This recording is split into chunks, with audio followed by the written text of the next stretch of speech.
you're seeing people that are able to give to other people. I tried to do it with money we didn't have, and that would get him even more angry. And how could you be angry? I was doing something I thought was nice. And yeah, but we don't have the money to do it.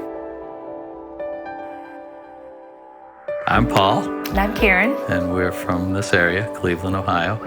We kind of recognize that financial peace is not just a name. The peace there is really what changes your life. The debt was a sign of my failure, and I wanted to get rid of all evidence of my failure. A paid-for house. So tell me the story. What happened 6 years ago? It was like being on a hamster wheel. We had our first mortgage, second mortgage on our home. We had a rental property, first mortgage, second mortgage. And it was stifling and suffocating, and just thinking this is what we have to look forward to for the rest of our lives. How did you guys meet? She's friends with my sister, and they were going to the same college together. And I was there one day, and we met. And you had long hair and a beard, and I don't know, that just was. It was the 70s. Yeah, right? Right. It was the late 70s, 79. We had a lot in common, had a lot of fun together, and. She had a Camaro that I could drive. Fortunately, when we got married, I had a job. I was working full time, making decent money. Paul was making decent money. We had no children. We had a condo that we owned because Paul had bought it and rented it prior to us getting married. Had the first baby, had been married about a year and a half. By then we had bought a house, and we kept the condo as a rental. We bought another rental property, and this was all done with debt. So by the time we moved into this house 22 years ago, we had one house to live in and two rental properties, and 5 mortgages on these 3 properties, plus other stacks of debt too. That was just overwhelming. Well, I think one of the turning points was when the one 2-family we had. This is a rental. It was a 2-family side by side, and the one side was not rented. And I kept asking Paul, what's going on? Why aren't we renting it? Well, I have to do a couple things over there. So this had gone on for quite a while. So I went in there, and the ceiling was on the floor. There was a hole in the ceiling, and I cried.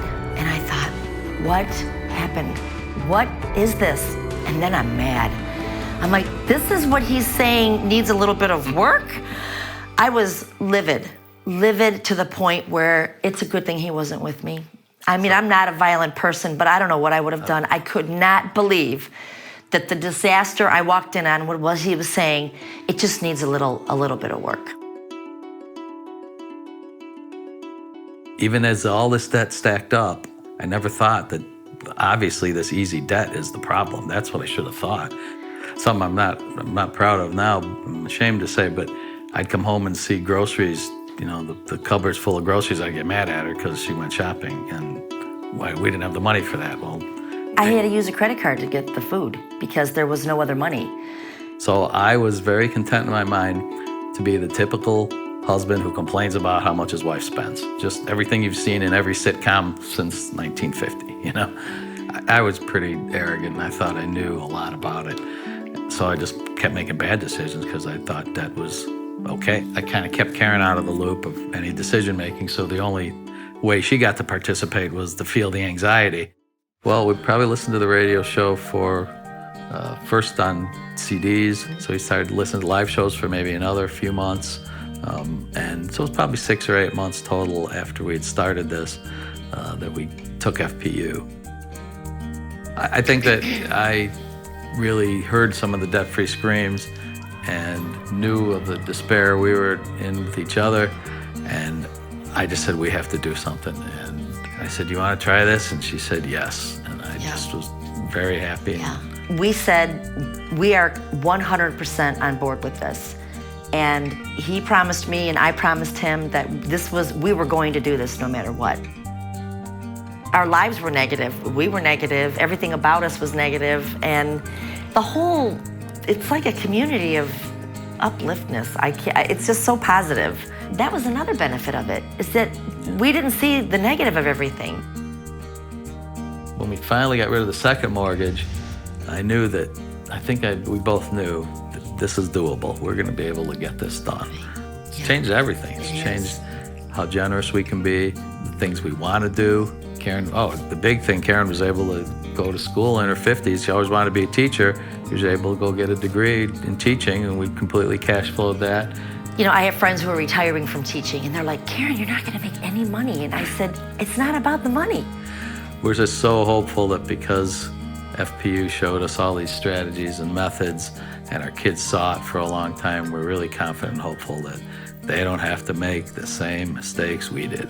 Right. We have 5 grown children. Youngest is 18. The oldest is 27.